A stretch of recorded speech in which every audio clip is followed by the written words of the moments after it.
Gusto mo itayo ba ako? Tignan mo itong Rubik's Cube ko. Resolve ko na. Ayan, ikaplaw natin siya. Solve Ang ko na siya. kapapagsakan ng mga traitor na kagaya mo sa Solve siglo. na siya. Solve na siya. Tignan mo. Ang tagal ko din hindi na solve. Yung isa naman, abangan niya sa YouTube ko. Dalawa ko Makinig kayong itong lahat. ipopost at YouTube. Katumbas nitong hawak ko ngayon ng Yung 30 sacks ng ice. $1,000 Ayan, ang halaga nito. Ginanyan ko lang $3 yan, million ganun lang. ang halaga ng 1 kilo at $30 million ang 10 kilo. Tapos ganito. Pero hindi naman ako naglabas lang at gumastos ng milyon-milyon sa paggawa ng ito. Para lang kumita ng pareha-pareha at makontento na lang sa ganon. Simpleng laboratorio lang ang pansakto para suriin ang drogang ito.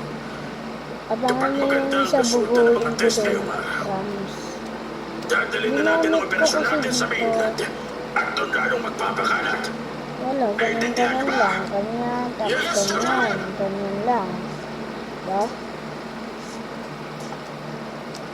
Mas marami na nga Ako sila na sa rin siya, pero guys. mapapahihirapan din tayo makapasok sa loob.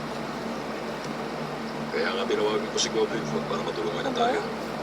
Sino si Captain Foot? Yung isa, abangan niyo Isa sa siya sa mga YouTube minalalaman channel ng ko. trabaho ko na dati.